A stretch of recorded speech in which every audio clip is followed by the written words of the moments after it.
Another me, another you, another mema. Mema bag lang. No, kidding aside guys, this video for today is another proseso ng ating documents papuntang Canada. At sino ba tong agency na ito na tumulong sa atin para makapunta tayo sa Canada. So, actually, dito pa tayo sa Pilipinas ngayon, pero sa ngayon pa lang, pinipress ko na sila dahil sa kanilang napakabait na service at kanilang tulong sa atin sa pagproseso ng ating document.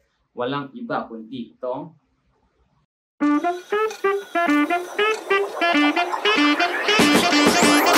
iPhones. So, flex lang natin sila, no guys. No? Sa dami ng tulong na ibinigay sa atin at pag-update sa ating application. So, subaybayan po ako itong video nito until the end para malaman niyo lahat ng proseso at mga tulong ako sa inyo sa mga naghahangad na pupunta ng Canada, mga estudyante na gusto mag-aral sa Canada.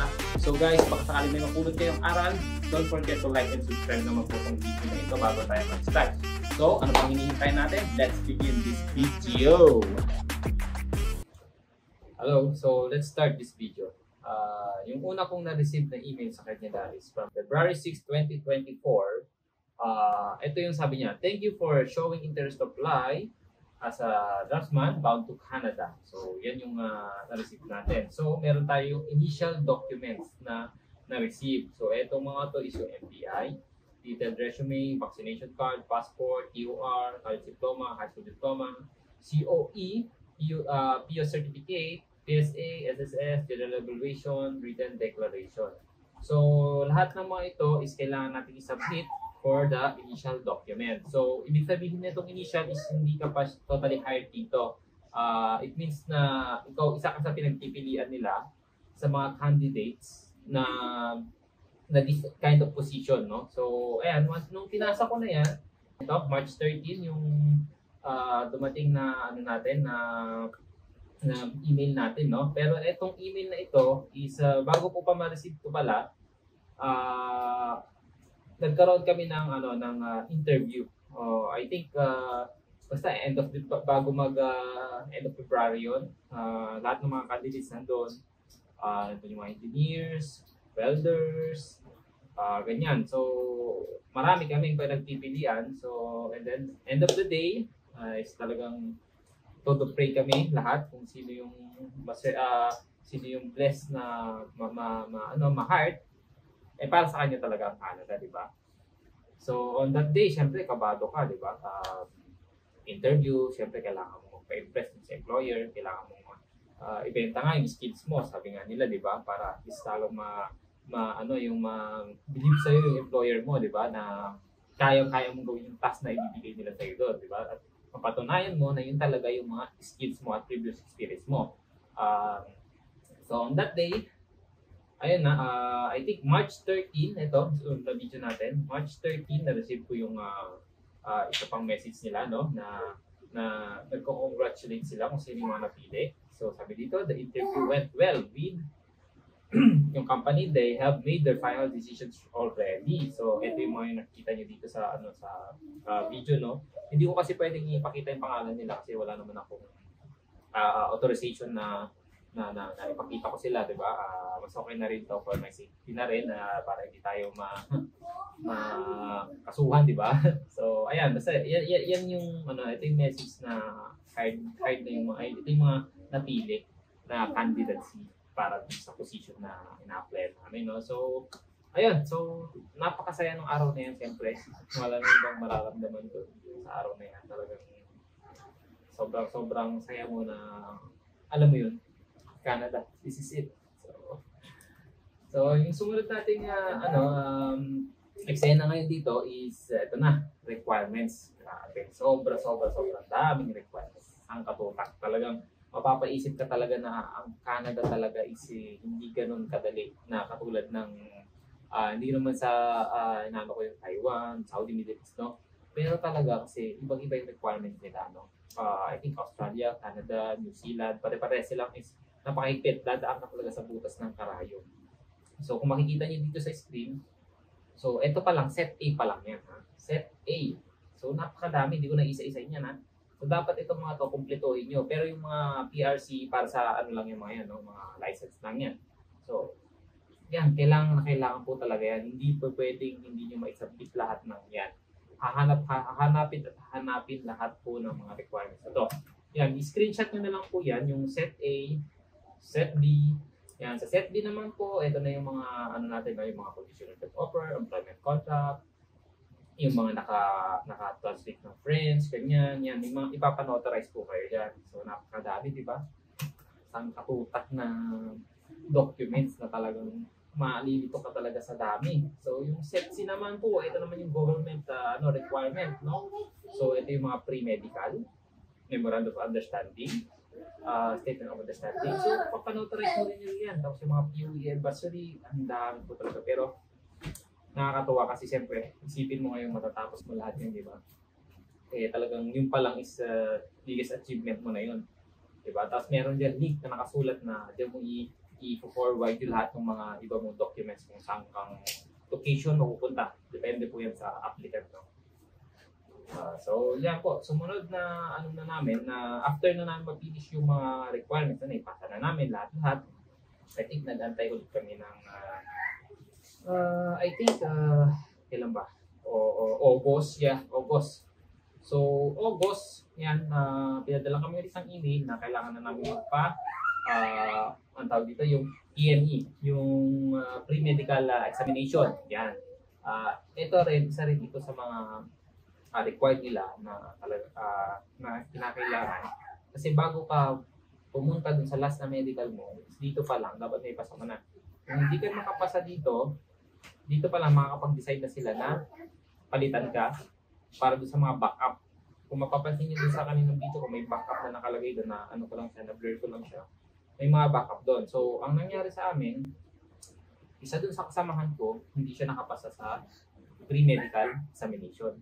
So, ibig sabihin na nakitaan siya ng ganitong mga sakit. Kaya ang ginawa nila, sinabi nila dun sa kasamahan namin na hindi mo maitatago dito yung mga sakit mo, hindi mo pwedeng i-hide.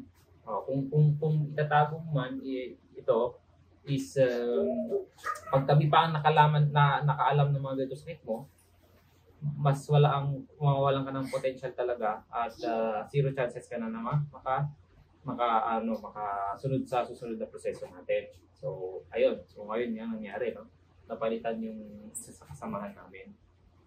So, nakakalungkot isipin, pero talaga, no? Kailangan talaga is importante talaga sa atin, no? Yung kalusugan natin, yung health natin. Ito talaga number one natin na pag ipo-focus. Kasi pag nag-apply tayo ng trabaho, kasi nagtatrabaho rin tayo, no? Once na magkaroon tayo ng mga ganyang pagsubok, talagang napakahirap po. So, susunod na procedure ko na is yung sa GCK account. Yan, yung mga nasa Canada, alam to, no? Kasi itong GCK account, napag-aralan ko rin siya, no? Nandito na lahat eh. Kumbaga, pag-pass na application mo, lahat ng news, latest news, lahat ng changing ng policy nila sa Canada, pag-a-apply mo ng working permit, student permit, spousal open work permit, ayan, basta nandito na lahat yan, GCK account. So, etong GCK account na to, ito yung IRCC po na tinatawag nila sa Canada, no? Dito lahat pinaproseso, lahat ng documents mo, pinapasok lahat ng mga kinakailangan na i-process na mapagpatunay na na yung mga informations ay hindi mo dinataya, no? So, dito pa lang is, dito kanila i-investigate sa mga documents mo. Kaya, nangyari ngayon, nung gumawa kami ng GCP account, ipinasok lahat doon ng agent namin, lahat ng mga documents namin. So, nung una, naiintindihan ko na siya unti-unti, binabasa ko na siya unti-unti. Tapos doon sila nag-submit para doon sa working permit namin. Ganun pala yun. So inantay namin yun, no, yung working permit namin. So, matagal din ang inantay namin doon. I think, umabot din ata siya ng 2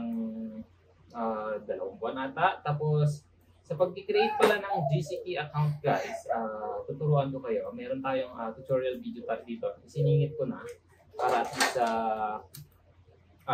yung iba, yung mga dito pa lang sa Pilipinas, may idea na tayo kung para saan yung GC account at para mag-create. So, yung paano mag-create, sorry, hindi ko na siya ituturo kasi masyado madaming ano yan. Ipapakita ko lang sa inyo kung saan kayo pupunta para mag-create. So, ito, open nyo lang yung computer nyo sa main menu.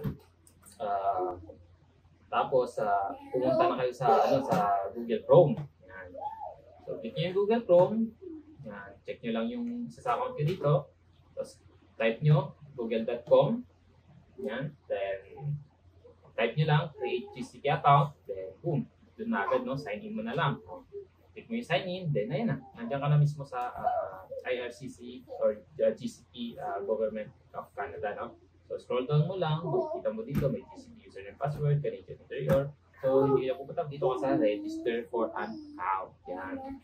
Yan yung i-click mo para mag-create ka. Once na meron ka na yan, ay magla-login ka ulit sa GCP username and password para mapag-login ka na at doon mo na mag-umpisahan lahat ng mga files mo.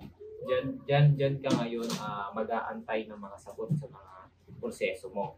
Kaya kung yung ba napapanood mo sa ibang vlog, diyan sila nag-aantay. So, ito. Sumunod na eksena natin, no, nag-email na sila na kailangan na namin mag-upfront medical. Okay, kasi dumating na yung working permit namin. So, kailangan na namin magpa-upfront medical. So, August 6, nagpa-schedule na ako sa St. Luke's para magpa-upfront medical. So, ito yun. August 6, 2024, 9 AM pinili ko para at least maaga. Mas maganda, maaga matapos, di ba? Pero pwede pala doon, agahan mo lang para mas maaga ka matapos kasi yung 9 AM, mas maganda nga kung mas maaga ka eh. Huwag ka lang late na pupunta. I-allow nila yun yung mas maaga ka. Sumunod, ayan, siyempre, ito yung isa sa, kinakabahan sa lahat ng proseso, yung sa sputum. Kasi, kung sa proseso talaga nito, isa ito sa magpapatagal sa mga document natin. Dahil once na maging positive ka dun sa sputum nila, it's either 6 months kang maggagamot or within 2 months, babalik ka dun para lang magpa-x-ray ulit at check ulit yung evaluation ng sputum mo. At kung maging negative ka na, okay ka na. So, which is nangyari sa akin yung 2 months. Yung 6 months, buti na lang po, hindi nangyari sa akin yun. At kung nangyari man sa akin yun, baka I think February pa lang. Kasi August August, di ba? So, mga baka February pa lang ako makakabalik dun sa St. Luke, no? Pero ang mahirap din doon is yun nga, kailangan maghanap ng malapit na tirahan kasi nga magagamotan ka dun eh. So eto, kung nakikita nyo dito, meron siyang tatlong date na binigay sa akin para pabalik-balik ako doon para lang i-feel ko yung tawag dito, yung bottle na bibigay nila sa akin. Lagyan ko siya ng ang tawag dito, yung saliva doon kasi i-check nila yun eh na kung magbabago yung result mo. So, ito yung nangyari sa akin. So, pero hindi ginawa yung 3 beses, 2 lang. Tinry kong tapusin yung pangalawang araw para hindi na ako bumalik. Kasi nga, nagtatrabaho pa ako. Ang hirap, di ba? Nagtatrabaho ka na, tapos nagre-requirements ka pa. So, napakahirap. Alam niyo yung mga naka-experience dito, no? So, ayan. Once na natapos niyan, nag-biometric na ako noong September 6, 2024, no? May email ako na-receive na within 30 days kailangan makapag-biometric na ako. Kahit hindi ka pa natapos sa medical mo, kahit hinihintay mo pa yun, magpa-biometric ka na. Pero nga lang, ma-receive mo yung biometric mo, yung result, once na may result ka na ng medical mo. So, September, I think October ako nagpunta, magpa-biometric kasi may mga emergency pa ako nangyari, no? October 25 ako nagpunta. October 25, ito sa video na ito, October 25, pumunta ako dun sa VFS Global Canada Visa. Ito makikita niyo sa Google Map, yan. Yan yung building. So, diyan sa I think 29th floor yung 29th floor yung yung Canada visa, no? So napakabilis lang ng proseso. Halos mas matagal pa nga yung biyahe mo eh. Parang pagdating ko doon, bigyan lang ako ng number, tinawag agad ako. I think within 3 to 5 minutes tapos na ako mag-tammark, then uwi na agad. So napakabilis, no? Ang nakakaba lang diyan is yung approval, di ba? Siyempre, iba pa yung approval mo sa medical, iba pa yung approval mo dito kasi nga i-investigate ka nila kung original ba lahat ng mga documents na sinend mo. So talagang hindi ka talaga hindi ka talaga maluwag na makakadaan, parang ganun ba? Yung dadaan ka talaga sa butas ng karayom. Kumbaga, lahat ng bawat lakad mo is pinag-pay mo, lahat ng lakad mo is which is hindi na naman tayo nagpe-pay dahil sa may mga kailangan tayo sa talaga natin sama natin talaga tulad sa paglalakad ng mga documents natin at sa araw-araw sa pagsuban ganyan. So dito pa lang guys is isa rin yan sa pagsubok, no, na talagang pinagdaanan natin. So eto guys, nung November 7, bumalik na naman ulit ako sa St. Luke's para kunin yung final result ko sa medical. So, isipin mo yun, iniisip mo na yung visa mo, yung biometric mo, kung approve ka ba o deny. Tapos iniisip mo pa yung medical mo kung kung positive ka ba o negative dito sa sputum test nila. So, di ba, parang wala kang tawag dito, yung peace of mind, yung hindi ka makapag-relax sa araw-araw dahil dito sa mga pinagdadaanan mo, which is talagang pagsubok talaga kung katawagin natin. Sobra. So, ayan, ito yung area na ito saan ako nag-aantay ako tawagin para malaman ko kung ano yung result ko. Bago ako pumunta dyan, ito kasi yung final, nung pagdating ko, pinapunta ako agad ako dun sa guard sa lang yun sa ground floor lang yun eh. Doon mayroon, pinaupo kami doon, pinaghintay kami at binigyan kami ng mga letter A and B. Hindi ko alam kung para sa B. A kasi nila ako nilagay. So sa mga A siguro, hindi ko lang po sure. Sa A kasi, kakausapin ka ng doktor. Sa B, hindi ko lang sure. Kasi sa A, nung kinausap ako ng doktor, pinaliwanag niya sa akin yung x-ray ko, tsaka yung result ng yung sputum test ko, no? So, sa awa ng Diyos guys, is ayun, negative tayo sa lahat. So, walang nagbago daw, negative. Pwede na akong makauwi. Ganyan. So, antayin ko na lang daw yung result. So, punta naman ako dito sa taas para mag-antay ng result. Then, after nun, kinausap ulit ako ng medtech. Sabi sa akin, okay na rin. Okay, pangalawang approve na, okay na rin. So, yan, uwi ka na lang. Antayin mo na lang yung result dun sa agency mo or dun sa IRCC account, sabi sa akin. So, ayun, nagantay ako. Nagantay ako until November 12 to. So nagantay ako until November 17. November 17 may na-receive na ako na message from IRCC na may nagkapag-decision na sila. So ang kagandahan dito sa tagal kong inintay, no, is na-aprobahan naman yung visa natin. So, kung makita nyo dito sa video, ito, nagre-request ng passport na sila.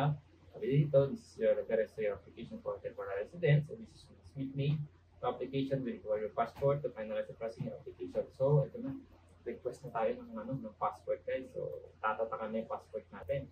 So, yung sa IRCC guys, ito yun. At dito nyo makikita yung mga details nyo ng application status nyo. Yan, una, December 6, eligible has been reviewed. You see the final decision below. Tapos November 18, medical result pass. Tapos, ayun na, interview with message if changes. So, wala na raw yun, okay na raw. Yung biometric, okay na, completed na. Background check, completed na rin. November 2024, application was approved. So, ito yung mga pinagdaanan natin. So, dito pa lang is nakikita mo lahat ng proseso at ng tagal ng mga ginawa natin. So, ayan, meron dyan lumabas na original passport request. Yan yung mga na-receive natin. At sumunod nun, December 12, 2024, is PIDOS na natin. Yan tayo, pre-departure orientation seminar for overseas Filipino. Siyempre, bago kumalis ng bansa, kailangan mo muna mag-PIDOS isasabihin sa'yo dito yung mga do's and don't mo para sa safety rin natin, no? Mahalaga to, yung pitos na to, no? Kasi dito lahat ituturo sa atin kung bakit ba tayo hindi bansa. Diba? Ano ba yung goal natin? Ganyan, dapat pag pupunta kasi ng ibang bansa, meron kang goal, meron ka ng ano ka na, yung mindset mo nakaset ka na, di ba? Hindi pa pwedeng pupunta ka lang agad doon tapos wala kang mga wala kang mga plano, ganun. So, ayun guys, ito yung mga pinagdaanan ko, ito yung mga applications, requirements na kinuha ko para lang matapos ko yung mga documents ko. So, ayun. So, ito, pidos na lang, no? Tapos na kami sa pidos. So, ngayon, January 2025, we're still waiting for our plane ticket na. So, I hope this January or beginning of February, pero wag naman sana. Kasi diba, ang hirap din yung trabaho. Kaya natin hintay. So, I hope this January, pa-receive na natin yung so, yun. Yun lang guys, kung may mga natutunan kayo at may mga comments ko, please guys, don't forget to like and subscribe na po para lalo pa ako mag-update at lalo pa ako ng mga video. Okay, so maraming salamat po guys sa panonood. Sana may natutunan kayo. Thank you.